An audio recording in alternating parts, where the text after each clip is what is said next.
Hello and welcome to this webinar. Bonjour et bienvenue à ce webinaire. Nous avons récemment publié notre document sur l'expansion rapide des interventions de planification familiale et en santé reproductive des adolescents et des jeunes à travers de l'expérience TCI. Je voudrais vous présenter quatre de mes collègues pour mentionner quelques éléments de l'article et du supplément ainsi que quelques résultats.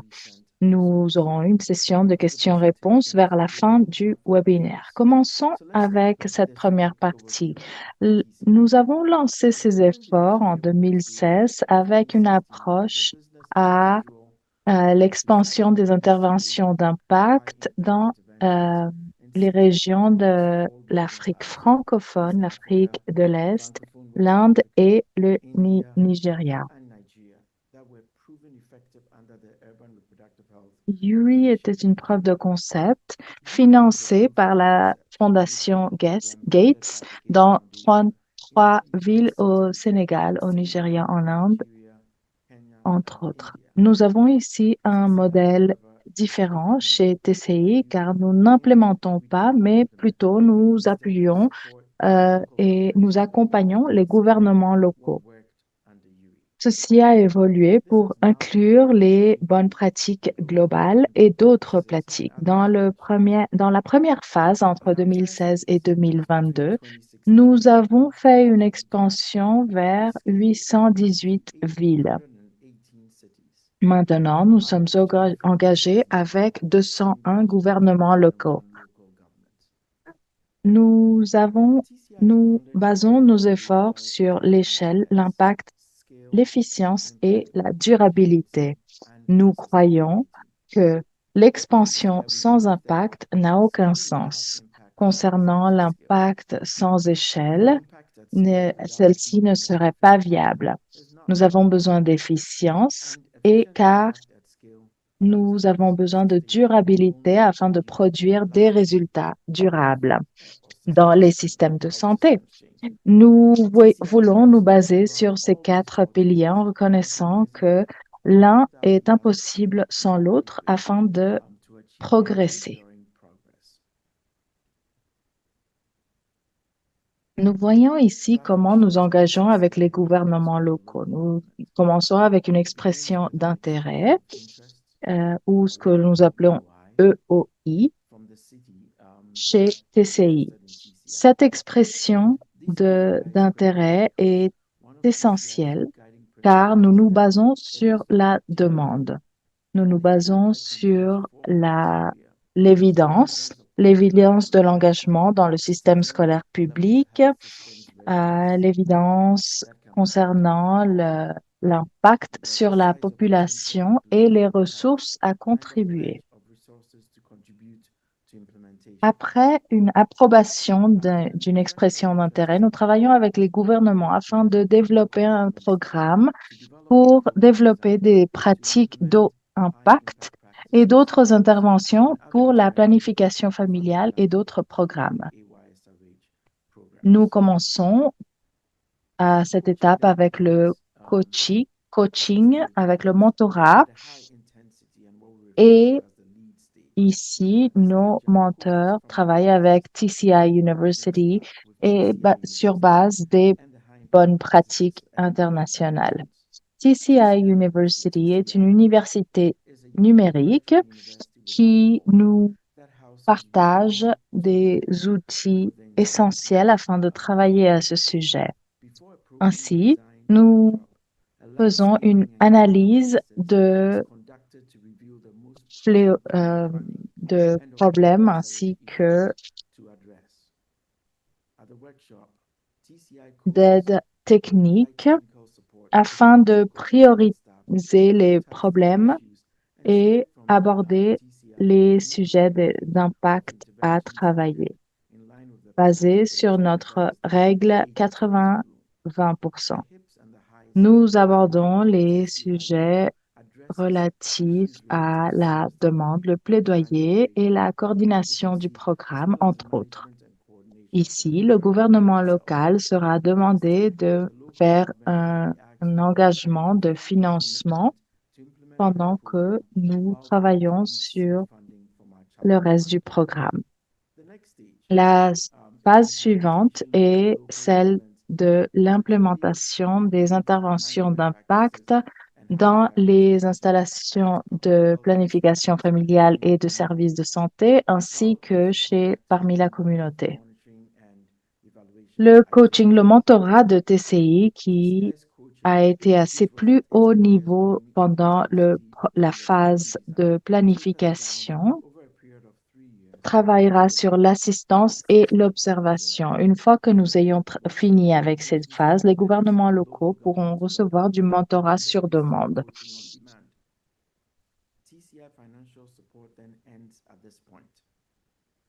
Maintenant,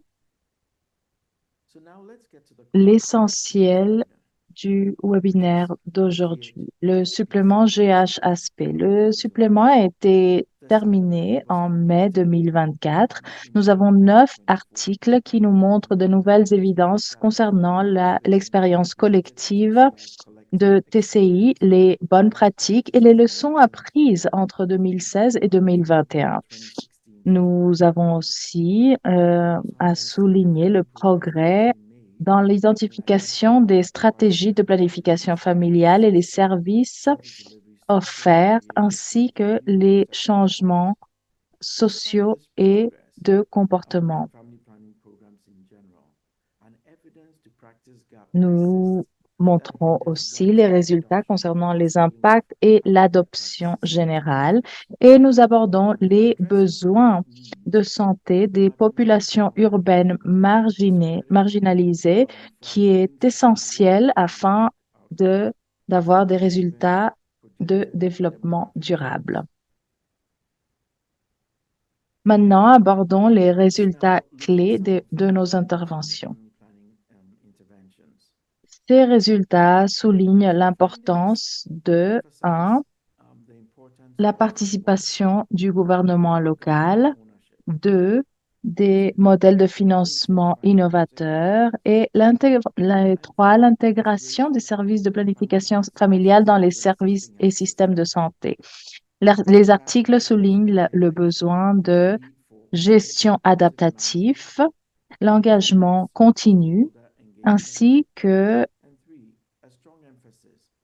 la durabilité pour assurer que les interventions de planification familiale puissent être appliquées et maintenues dans des contextes divers.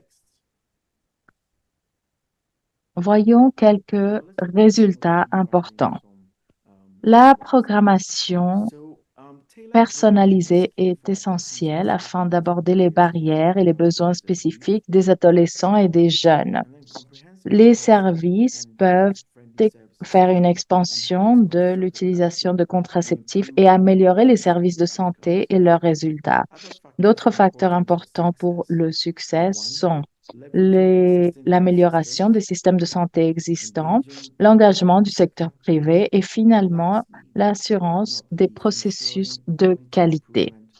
Nous sommes conscients que le rôle du leadership à niveau local et leur engagement est essentiel pour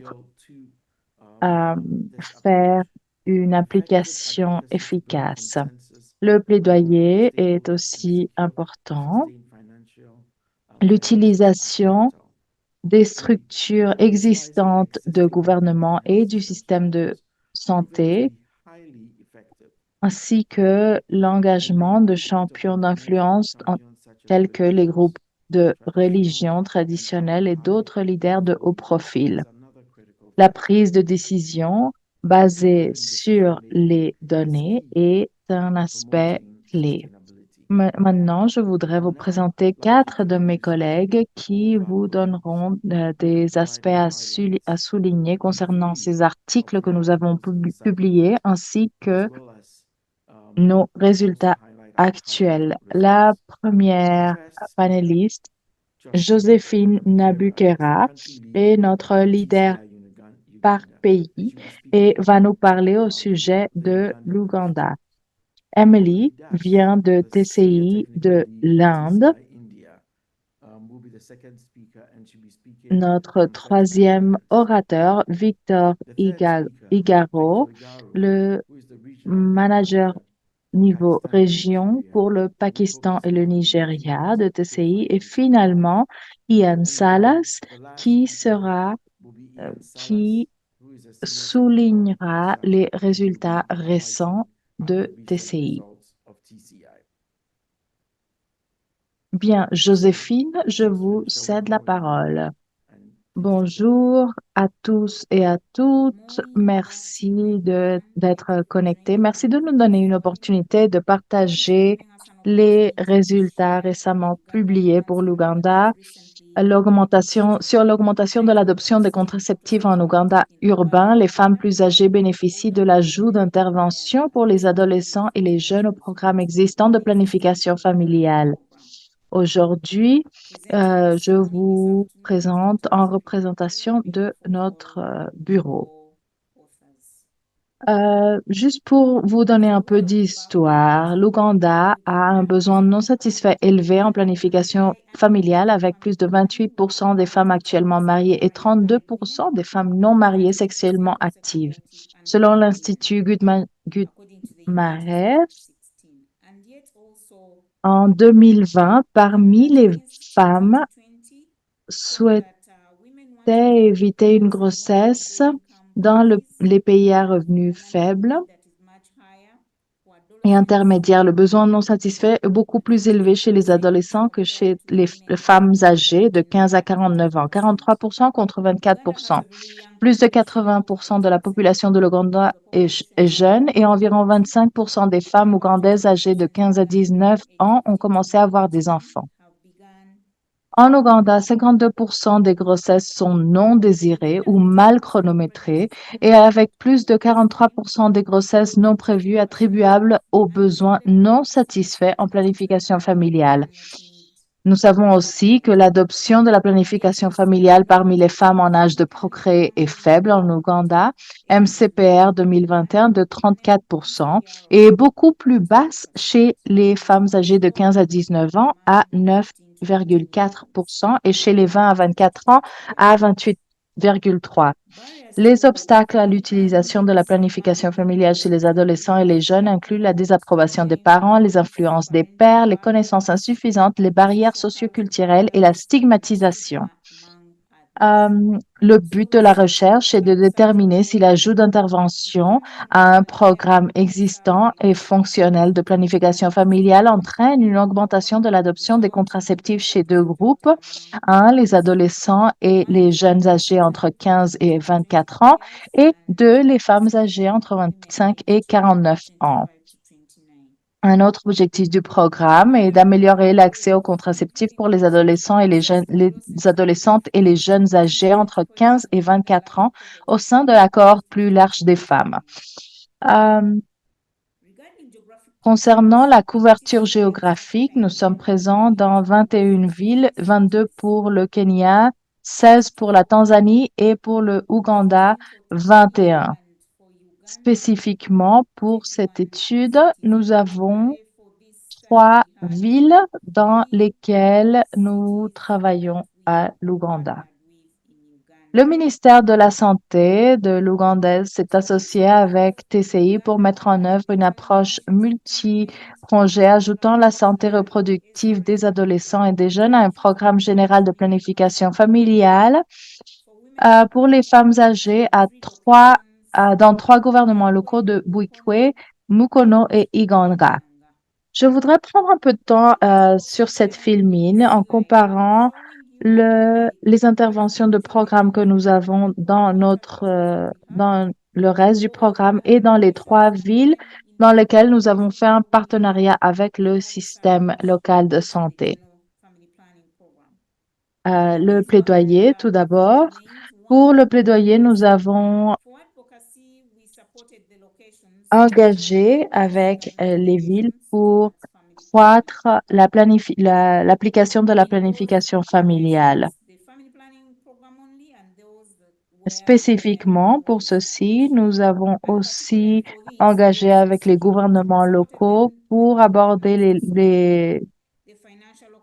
les localisations des interventions.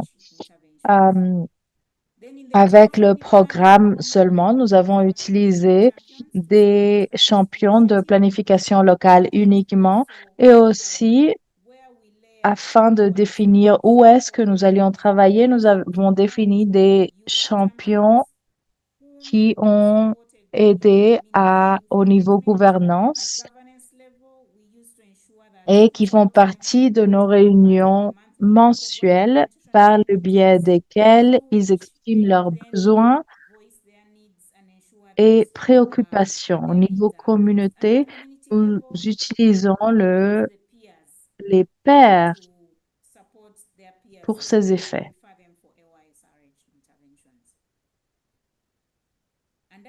Les services octroyés, nous avons un programme d'orientation concernant la planification familiale. Nous abordons les thèmes, le sujet des localisations. Nous partageons de l'information afin de faire des références entre installations, entre bureaux, afin de détecter des opportunités perdues et d'assurer l'assistance. Concernant le programme plus le système de santé, nous avons des programmes d'orientation pour le personnel du système de santé. Nous avons aussi des ateliers de duration de 72 heures afin d'assurer que l'infrastructure est améliorée. Euh, Additionnellement, nous utilisons les standards nationaux de qualité pour les services pour les adolescents et les jeunes afin d'assurer que nous avons bien mis en œuvre ces programmes sans problème et sans parti prise ni préjugés. Nous avons aussi les, les rapproches de planification familiale intégrée. Nous rapprochons les services aux personnes pour assurer qu'il n'y ait pas d'opportunités perdues. Ici, c'est où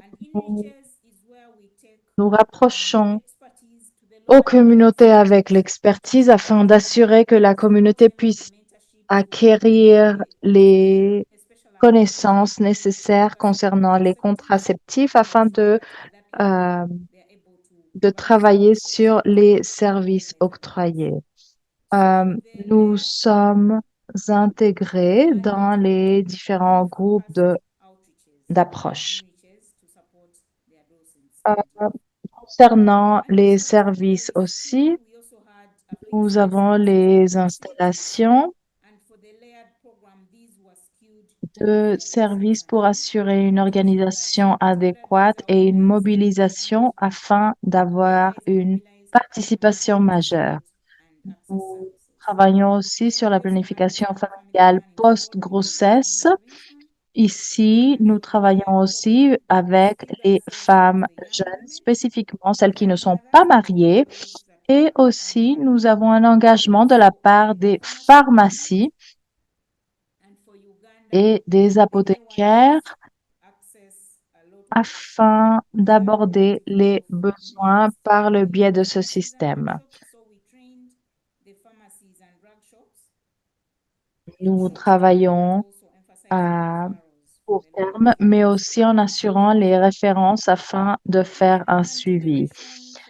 Concernant la génération de la demande, nous travaillons sur notre programme général et nous avons un groupe de volontiers afin d'appuyer les pairs concernant l'orientation professionnelle et les références. Nous avons aussi des initiatives d'engagement des hommes et nous travaillons par le biais de WhatsApp avec des groupes de jeunes ainsi que avec des groupes de mobilisation sociale par le biais des événements sociaux. Les méthodes. Nous avons analysé quelques statistiques du système d'information de gestion du système de santé de l'Ouganda afin d'évaluer l'adoption des contraceptifs parmi les femmes âgées 10 à 24 ans et les plus âgées 25 à 49 ans dans les trois villes que je vous ai mentionnées.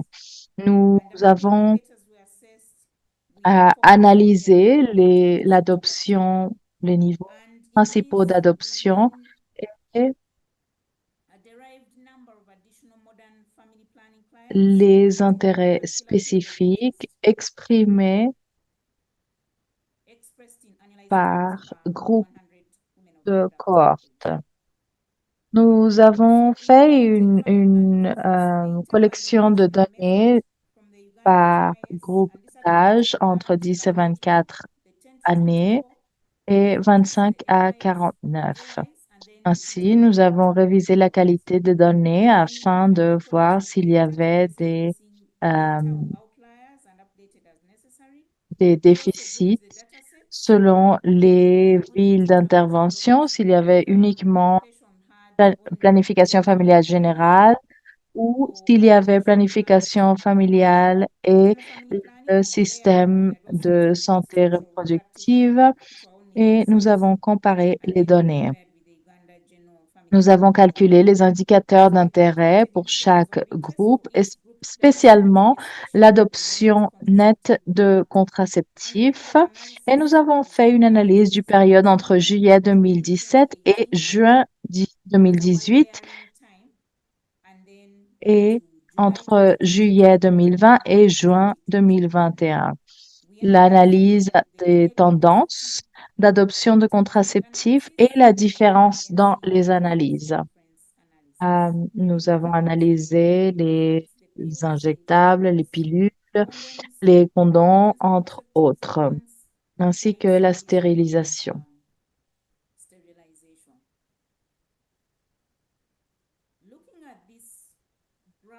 Ici, vous pouvez voir la ligne bleue qui représente la planification générale, la planification familiale générale, et la ligne rouge concernant les femmes en âge de reproduction, la ligne orange qui nous donne les données pour l'Ouganda uniquement. Comme vous pouvez donner avant l'implémentation du TCI, nous avons parlé au sujet des périodes d'analyse de juillet 2017 à juin 2018. En juin 2016, déjà, le programme TCI a commencé sa mise en œuvre, mais après, en 2017-2018, nous avons commencé à faire des interventions par niveau. Et ici, nous pouvons voir les données pour la planification générale avec la participation des gouvernements locaux qui a un pourcentage plus haut que le reste comparé avec la planification générale et le pays en général. Parmi les femmes entre 25 et 49 ans, nous voyons ici la superposition et une croissance ici dans la ligne bleue, mais plus important encore, ce qui nous a intéressé, c'était l'expansion qui est arrivée avec le programme uniquement de planification générale dans les emplacements, dans les endroits où nous n'avons pas de superposition. Et nous voyons une croissance dans tous les pourcentages ici.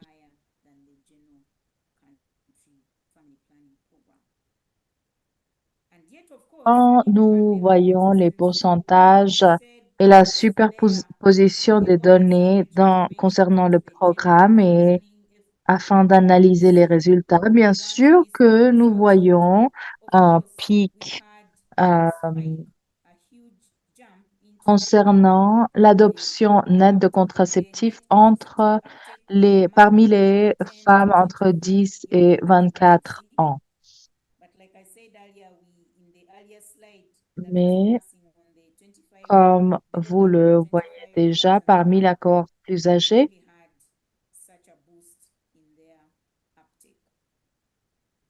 nous voyons une vraie croissance.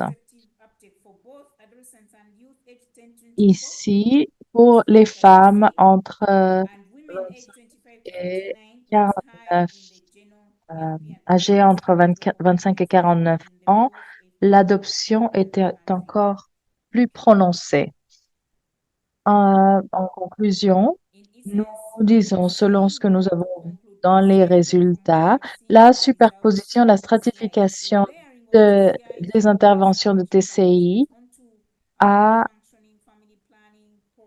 causé une croissance d'adoption d'utilisation de contraceptifs parmi les cohortes entre 10 et 24 ans et les femmes âgées de plus de 25 ans. Bien, je vais m'arrêter ici. Merci de m'avoir écouté. Je vous cède la parole encore une fois. Merci, Joséphine. Maintenant, Émilie, c'est à vous. Bonjour à tous et à toutes. Je voudrais vous donner la bienvenue à ce webinaire. Aujourd'hui, je vais vous présenter les résultats d'un des manuscrits de l'Inde. Mobilisation des agents de santé communautaire pour améliorer l'adoption des contraceptifs modernes chez les jeunes parents novices dans 5 villes de Uttar Pradesh. Avant de commencer la présentation, je voudrais remercier mes collègues. Tout d'abord, notre directeur exécutif qui a été qui a fait un travail essentiel afin de développer le manuscrit et nous a aidé à publier ces données et ces résultats. Aussi, notre chef de TCI Inde et Kate Graham qui travaille dans la mise en œuvre de cette publication. Aussi, je voudrais remercier les co-auteurs Jessica Morano de l'Institut Gertz et Claire pour leur support, leur interprétation des résultats et l'approbation de la version finale de cet article. Alors, pourquoi les parents novices? Traditionnellement, si nous voyons les données en Inde, le programme s'est basé sur les femmes entre 19 et 25 et 49 ans qui sont mariées. Nous avons décidé de travailler avec les parents novices, même si le groupe était énorme, car il y avait un gros besoin ici de planification familiale. Nous voyons que plus de 21% de ce groupe d'âge avait besoin de différents services de planification familiale. Nous avons des normes sociales qui représentent des obstacles et des préoccupations.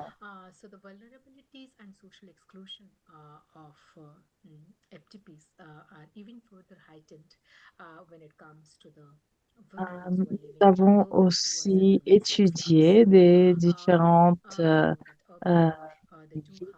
ou locations concernant le manque de services sociaux et de planification familiale.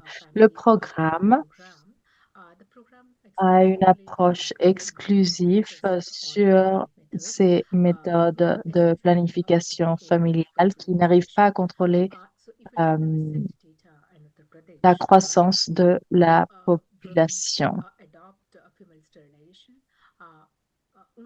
Les femmes, généralement, adoptent ces méthodes de planification familiale qu'après avoir eu 3,5 enfants en moyenne. Donc, si l'opportunité existe,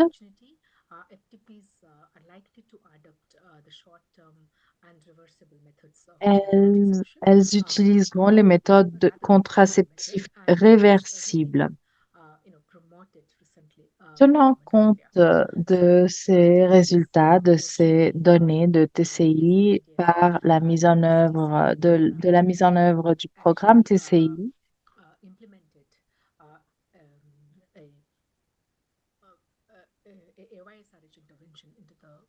ce programme est accompagné par le Système national de santé. En août 2018,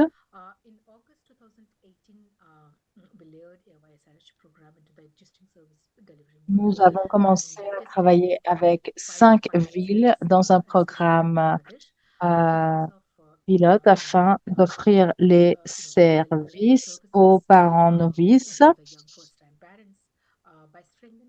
avec l'aide des gouvernements locaux. Nous avons eu euh, un engagement plus significatif concernant la mise en œuvre du programme. Euh, donc voilà l'approche qui a été implémentée, qui a été mise en œuvre pour les parents novices, qui a été visible concernant le mentorat et le partage d'informations concernant ces systèmes et les contraceptifs pendant plusieurs sessions. Nous avons commencé avec un mentorat concernant la mise en œuvre et l'actualisation des registres de naissance, ainsi que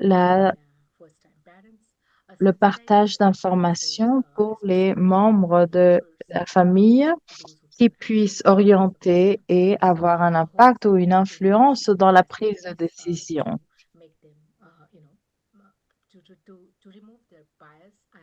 Nous avons aussi fait que les informations soient faciles de comprendre pour les adolescents. Nous avons aussi travaillé avec d'autres villes en dehors du cadre du programme pilote ou c'est avec les groupes de femmes entre 15 et 49 ans. Nous avons travaillé sur des ateliers afin d'avoir des services accessibles et compréhensibles de planification familiale pour les adolescents. Et nous avons fait une mise en œuvre basée sur les services pour le groupe d'âge entre 15 et 49 ans. Bien, les données et les méthodes que nous avons utilisées pour cette publication sont les suivantes. Nous avons analysé les données d'une enquête de suivi que nous avons appliquée en 2019. L'enquête a adopté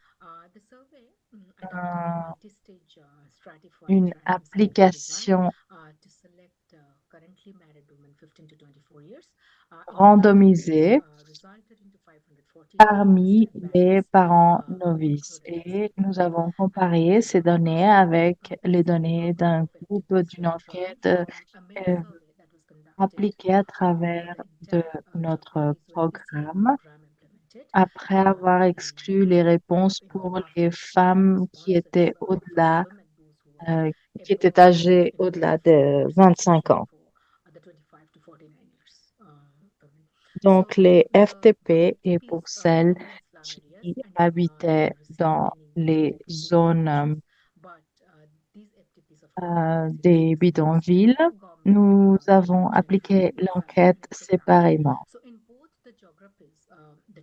Nous avons vu des résultats plus ou moins uniformes, mais si vous analysez l'article, si vous lisez l'article, nous pouvons voir que nous avons fait une approche basée sur l'âge, l'éducation, le nombre d'enfants, la religion, la caste, le statut d'emploi et l'index de richesse.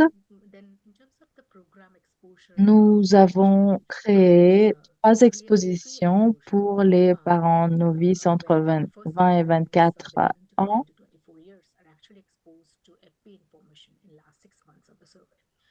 Les expositions à l'information, au point de service,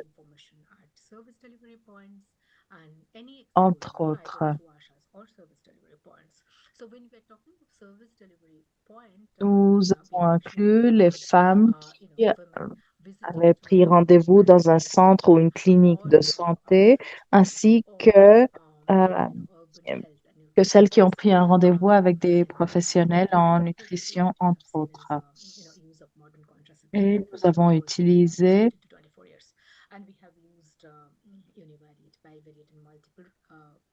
une approche variée afin d'analyser l'exposition et l'adoption de méthodes contraceptives. Concernant les résultats, si vous voyez les différences entre le pilote et le reste du programme, nous voyons des résultats similaires, avec l'exception concernant euh, l'exposition des informations. Nous voyons un taux plus haut dans les villes du programme pilote, 51 comparé avec 32%. Concernant l'exposition à l'information concernant la planification familiale, euh, c'est l'inverse. Donc, ceci est possible car l'approche est appliquée avec une intensité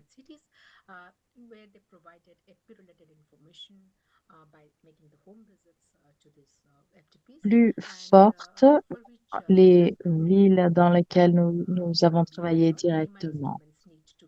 Et comme vous le savez bien, nous devons valider tout cela avec les enquêtes appliquées à la population en général, mais nous voyons ici que l'exposition au programme joue un rôle important concernant l'adoption de l'utilisation de méthodes contraceptives.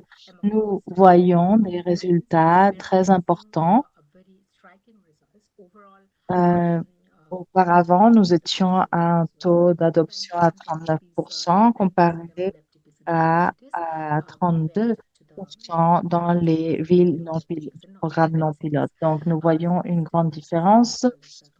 Si nous voyons ici, si nous analysons l'exposition aux informations dans les différentes villes, l'utilisation de contraceptifs plus modernes est plus prononcée dans les villes du programme pilote.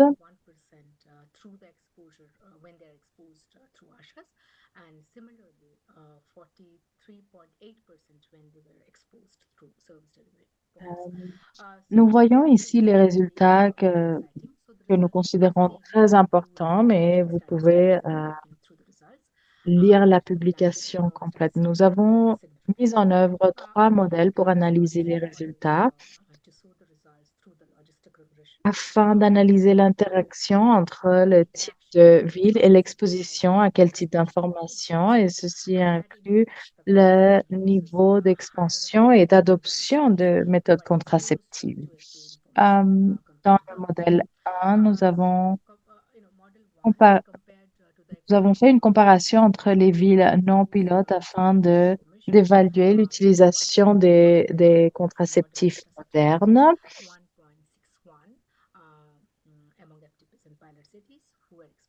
Similairement, le modèle 2 nous montre les résultats concernant l'exposition de SDP comparé avec les villes non pilotes. Nous voyons une différence entre 1,33 et 1,84%. Pour le modèle 3, nous voyons des résultats encore plus significatifs.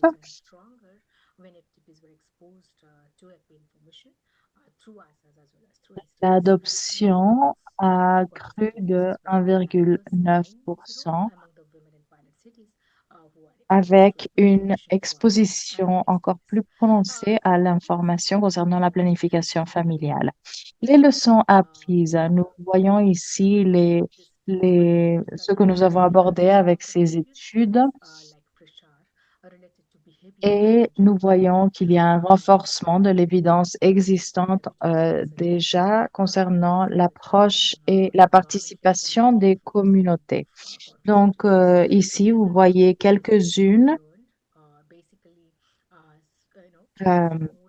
quelques-unes de ces leçons. Euh, la publicité concernant le schéma de ESB par le biais de réunions, mentorats, des ateliers, etc., du système de santé. Euh, Nous voyons qu'il y a des implications significatives concernant euh, le suivi du programme concernant l'adoption des contraceptifs parmi les femmes. Euh, il faudra faire une approche basée sur la fonctionnalité du programme. Ce que nous disons concernant euh, la scalabilité, c'est que nous devons continuer nos efforts en utilisant nos ressources et en travaillant avec des ressources que nous avons en Inde afin de croître l'accès à tous les services concernant la planification familiale.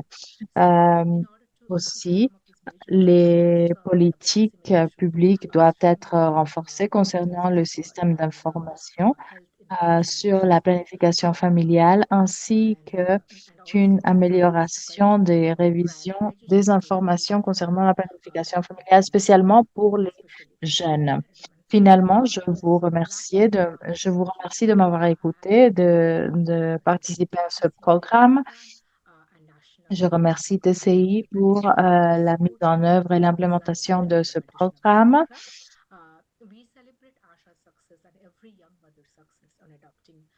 Le travail que nous voyons ici est le travail fait par plus de 1 000 membres du personnel de toutes les villes qui ont participé au programme pilote. Donc, je suis très fière d'avoir pu présenter ces résultats. Je voudrais remercier les participants ainsi aux enquêtes pour nous avoir donné les données nécessaires afin de faire un travail de scalabilité. Merci. Merci, Emily. Maintenant, nous invitons Victor à participer. Bonjour, je vais vous parler concernant les innovations dans le financement public de la planification familiale au niveau subnational. Euh, les stratégies de cofinancement durable pour la planification familiale avec les États nigériens. C'est un plaisir de participer ici avec mes collègues. Oh, tout d'abord, je crois que je voudrais mentionner que l'idée derrière une stratégie de cofinancement a été basée sur les tendances globales, une desquelles est les pressions croissantes sur le financement de la santé qui sont aggravées par la fatigue des donateurs et la demande des modèles visant à promouvoir l'autonomie et la durabilité des programmes. Euh, les baisses mondiales des financements des donateurs, surtout dans les pays à revenus faibles et intermédiaires, offrent une opportunité d'explorer des mécanismes innovants pour le financement public des programmes de santé. Aussi, il existe un modèle de financement pour l'innovation concernant les programmes de santé. Nous avons abordé des aspects différents et nous sommes arrivés à la conclusion qu'un modèle de financement réussi est celui qui alloue et maintient des ressources financières rares. Il n'est pas suffisant juste d'allouer, sinon de maintenir aussi les ressources et c'est aussi celui qui utilise ces ressources comme un catalyseur rapide pour débloquer davantage des ressources en vue d'une expansion rapide des interventions prouvées à fort impact, ainsi que faire un suivi des tendances des dépenses et fournit une base de preuves fiables pour des investissements durables dans la santé. Donc, la stratégie développée par TCI euh, se trouve au cœur du travail de TCI qui consiste à renforcer les capacités de gestion et de leadership des États pour qu'ils dirigent, impulsent et possèdent leurs programmes de santé tout en soutenant leur transition vers l'autonomie et l'autosuffisance. Euh, Ici, on s'assure non seulement de l'autonomie, mais aussi l'autosuffisance dans le programme. La stratégie de cofinancement se repose sur trois prémices clés. Nous avons pensé à développer un mécanisme de cofinancement progressif, la durabilité financière et la transition vers l'autonomie qui sont dirigés dans les modalités d'engagement avec les États ou les villes partenaires. Euh, nous reconnaissons aussi que le financement n'est pas quelque chose qui arrive en isolement. Nous avons besoin de plusieurs efforts autour du financement. Par contre, ce n'est pas quelque chose qui arrive tout le temps. Ceci doit se baser sur un plaidoyer fort concernant les politiques. L'objectif est de développement de résilience et des systèmes de santé.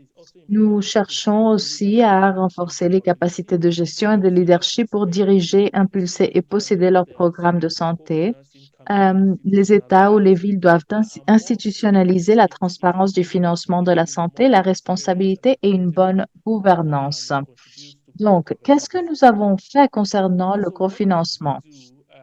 Tout d'abord, le modèle de cofinancement de TCI répond à plusieurs défis clés du financement de la santé au Nigeria. L'absence de lignes budgétaires, des fonds alloués mais non débloqués et les fonds débloqués mais non dépensés pour la planification familiale. Plusieurs États au Nigeria ont des problèmes de cofinancement. Ils n'ont pas un budget défini et sans un budget défini, ils ne peuvent pas avancer. Et deuxièmement, euh, peut-être qu'ils n'ont pas de ressources suffisantes allouées. Une fois que ceci a été fait, nous voulons nous assurer de l'utilisation correcte de ces ressources. Tout d'abord, les gouvernements de l'État doivent financer une part croissante des coûts de mise en œuvre de ces programmes de planification familiale. Il ne s'agit pas juste de dire je vais vous donner euh, ce montant. Nous devons voir une croissance de participation et de financement. Deuxièmement, le gouvernement de l'État doit diriger la mise en œuvre technique pour obtenir des résultats de ces programmes de planification familiale de manière croissante aussi concernant le leadership adaptatif. Ainsi, nous assurons la participation soutenue des différentes parties prenantes. Ce schéma nous donne un, un- un résumé de ce que nous avons fait concernant le financement national des différentes parties prenantes. Euh, Spécifiquement, le partenariat de TCI s'est développé pendant trois différentes phases et ici, notre engagement est catégorisé depuis le start-up, l'étalonnement, la croissance, la pré-graduation et la post-graduation. Vraiment, dans la première phase, nous n'espérons pas beaucoup d'engagement.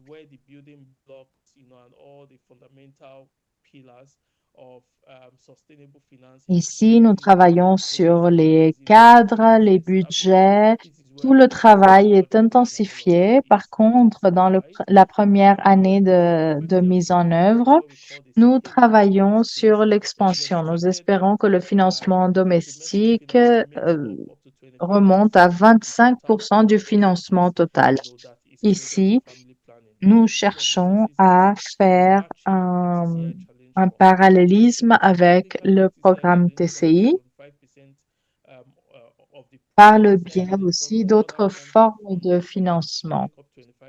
Nous avons un financement domestique de la part du gouvernement, comme je vous l'ai dit, qui devrait être composé qui devrait composer 25% du financement. Euh,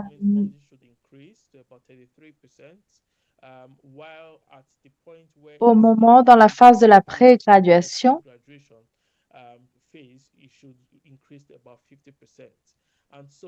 nous espérons que si nous avons obtenu une croissance de participation et d'accompagnement du gouvernement et si nous avons un leadership qui a adopté des principes spécifiques concernant le développement de capacités, par exemple, et l'allouement de ressources. Et deuxièmement, le système qui a été établi afin euh, et mettre en œuvre le programme. Nous espérons que après la graduation, avec les ressources correctes, nous verrons des mécanismes de gouvernance et de redevabilité et nous espérons de voir un certain niveau d'autosuffisance dérivé de l'impact du programme. Nous espérons voir aussi que les allouements euh, vont en tendance positive afin de pouvoir travailler à d'autres endroits, d'autres villes. Je crois qu'il est aussi important de mentionner que nous avons un cadre très robuste qui a été créé par, par le biais de ce programme. Et ici, la question est comment est-ce que nous savons ou comment est-ce que nous travaillons davantage avec des géographies qui adoptent davantage le programme. Parfois, nous analysons les différentes géographies, tenant compte que le contexte est différent et bien sûr que les États différents commencent leur participation à une phase différente. Donc, il ne s'agit pas de faire une comparaison entre États, sinon de définir leur statut et s'assurer que le cadre puisse travailler à leur faveur. Nous analysons et nous faisons un suivi du progrès et nous faisons des rapports routiniers, mensuels, afin d'analyser les budgets de gouvernement ainsi que la participation d'autres partenaires et d'autres ressources reçues par le biais d'autres mécanismes. Et ceci est fait plutôt une fois par an, mais nous faisons un suivi en analysant le travail des gouvernements et comment ils peuvent travailler avec ou basé sur les activités planifiées, combien d'activités ont été complétées, comment ces activités nous ont menés à une participation encore plus significative dans le programme et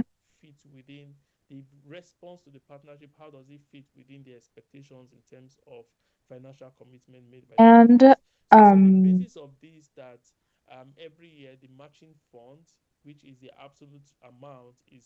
ici, nous pouvons déterminer les différents aspects afin de travailler avec les différentes villes selon les résultats obtenus et les ressources allouées. Donc, c'est le cadre d'incentive que nous avons établi. En conclusion, qu'est-ce que nous avons appris jusqu'à présent dans le lancement de ce modèle? Le modèle a eu beaucoup de succès, spécialement concernant le cadre par le biais duquel nous travaillons sur le financement entre euh, les donateurs et les partenaires. Nous avons vu que presque tous les États, je crois que jusqu'à 2022, ont eu un budget utilisé et supporté pour la planification familiale à 90% financé avec les engagements et l'action communautaire.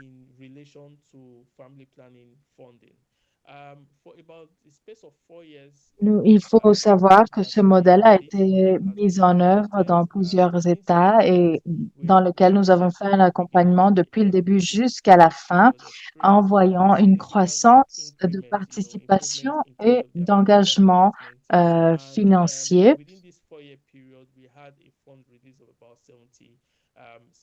Ce que cela veut dire, c'est que ce que le gouvernement a euh, les ressources avec lesquelles le gouvernement s'est engagé sont les ressources qui ont été déposées et utilisées pendant l'application du programme. Nous voyons l'engagement de la communauté, mais ceci aide aussi à fortifier la redevabilité des gouvernements. Et plus important encore, ce modèle nous a aidé beaucoup à développer la capacité des gouvernements et de la participation d'autres partenaires et de la société civile afin d'obtenir un financement pour les services de santé et de renforcer les processus de suivi. Nous commençons à voir que la planification familiale commence à faire partie des programmes annuels de base et nous voyons une amélioration de l'allouement de ressources dans l'architecture générale du système. Donc voilà l'expérience concernant l'implémentation, la mise en œuvre du programme. Nous avons le document ici, la stratégie de cofinancement qui a été publiée par TCI University. Vous pouvez accéder par le biais de cette adresse.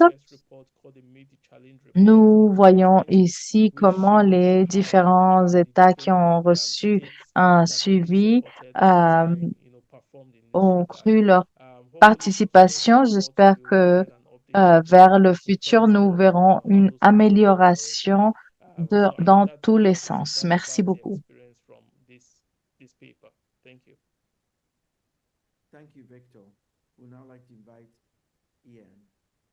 Merci. Ian va nous partager les résultats actuels et euh, dans ce segment, dernier segment du webinaire, je vais partager les activités récentes et le progrès que nous avons obtenu. Les articles pour cette partie ont été publiés entre 2020 et 2021. Depuis ces années, nous avons vu une évolution de notre plateforme et un renforcement de TCI Next Gen, donc prochaine génération.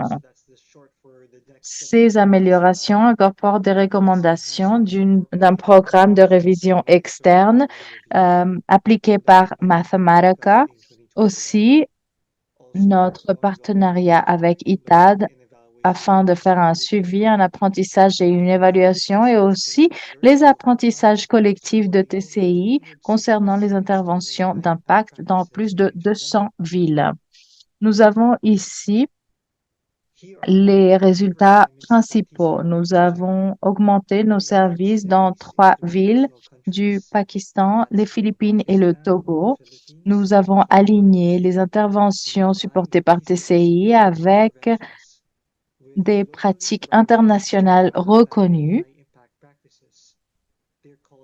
Nous avons identifié des paquets d'interventions essentiels à appliquer dans ce contexte qui ont été intégrés dans notre agenda. Nous avons amélioré nos métriques concernant l'adoption de méthodes contraceptives et aussi nous avons déployé de nouveaux outils de suivi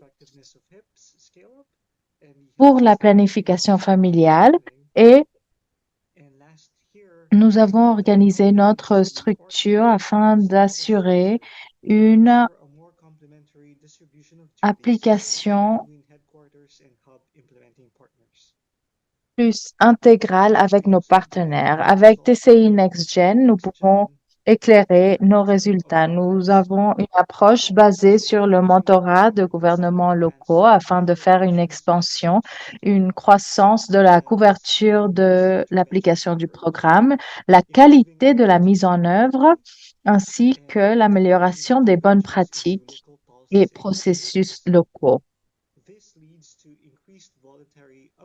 Concernant les méthodes modernes de contraceptifs, le mentorat de TCI inclut le travail sur l'autosuffisance des gouvernements locaux, entre autres. Ceci est démontré par le biais d'amélioration de différentes phases, différentes parties du programme qui y inclut la capacité de mise en œuvre, la euh, qualité des rapports, l'utilisation de données pour la prise de décision, entre autres. Niveau national, nous travaillons sur les opérations. Nous avons identifié des activités spécifiques pour achever ces objectifs. Donc, 4 années sont passées depuis que nous avons commencé à travailler avec TCI NextGen. Que disent les indicateurs à ce sujet?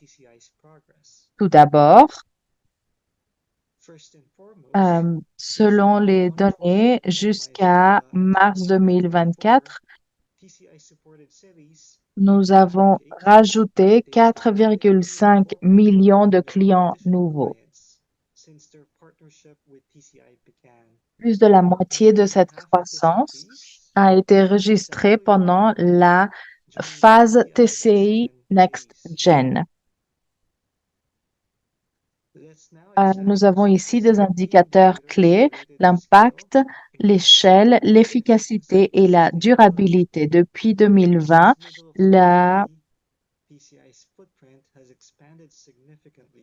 l'empreinte de TCI a vu une croissance significative de 5 millions de populations couvertes à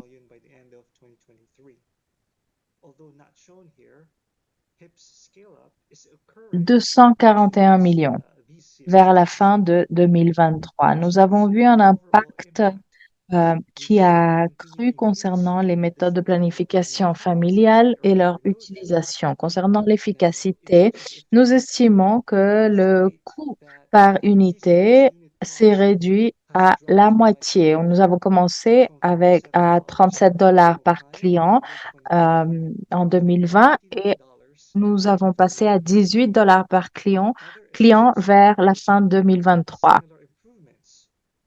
Nous avons vu un changement dans les coûts généraux et le nombre de personnel qui a été déployé a été réduit de 1,6 à 1.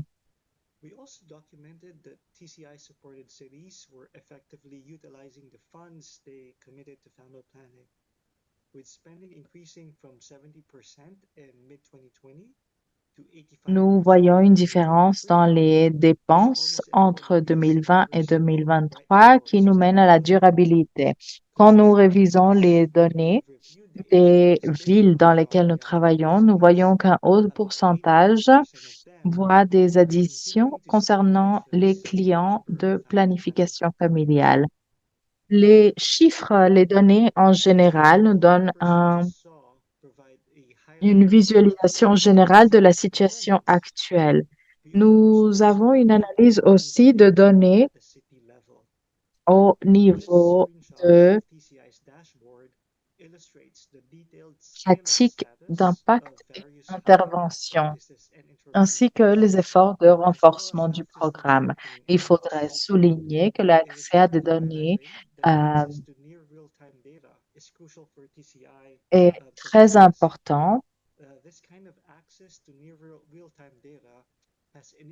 afin de détecter les tendances en temps réel. Pour continuer à travailler sur ces données, nous devons souligner ces innovations que nous avons appliquées. Nous avons amélioré l'algorithme appliqué afin de calculer l'adoption de net de contraceptifs. Euh, Nous avons amélioré les registres des interventions, ce que nous appelons les checklists HIP, afin de faire un suivi de la mise en œuvre du programme de qualité. Et finalement, nous avons une note d'autosuffisance afin d'analyser l'intervention et l'engagement avec TCI. Nous croyons que ces outils pourraient bénéficier d'autres initiatives aussi et nous espérons que vers le futur, nous aurons des opportunités pour partager plus d'informations à ce sujet et bien sûr de les utiliser dans les processus de prise de décision. Voilà ma présentation. Je vous remercie d'être ici et de m'avoir écouté. Je cède la parole encore une fois à Kojo.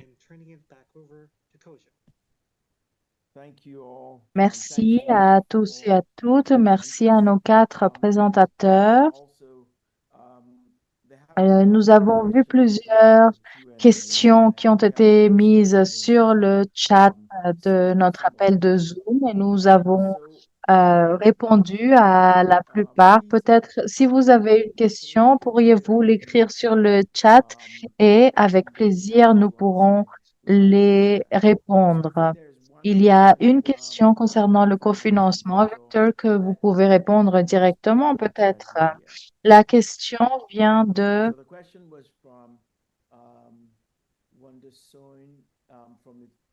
est la suivante. Comment avez-vous vu l'effet des prises de décision individuelles concernant le cofinancement? C'est une très bonne question. Euh, Une chose que nous avons appris de cette expérience concernant la stratégie de cofinancement est le fait que le contexte est très important.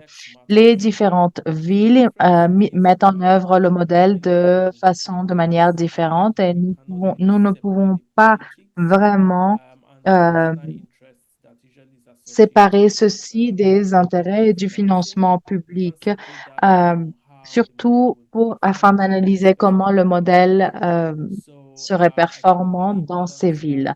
Donc, il faut considérer la cartographie et la participation de toutes les parties prenantes dans une ville spécifique. Merci, Victor, pour cette réponse. Nous avons quelques minutes pour d'autres questions à poser. Je crois que vous ne pouvez pas ouvrir votre micro, mais vous pouvez les écrire sur le chat. Je vais lire quelques réponses. Bonne présentation, bonne leçon apprise concernant le programme de TCI. Ibrahim dit aussi bonne présentation. Claire a dit que c'était très clair. Je vois plusieurs commentaires. Ernesto Garilao des Philippines. Il avait une question, mais Victor a répondu déjà à cette question. Prendre cette opportunité pour remercier tous les auteurs de cette étude, cette publication. Merci aussi à tout le personnel de TCI pour leur orientation. TCI voudrait publier un autre supplément avec d'autres résultats aussitôt que possible. Donc, nous continuerons à publier. Aussi, merci à tous et toutes les participants et participantes qui sont euh, dans l'appel. Nous avons plus de 200 participants qui se sont connectés aujourd'hui. Et bien sûr, vous avez écouté aujourd'hui des présentations qui résument 3 des 9 articles.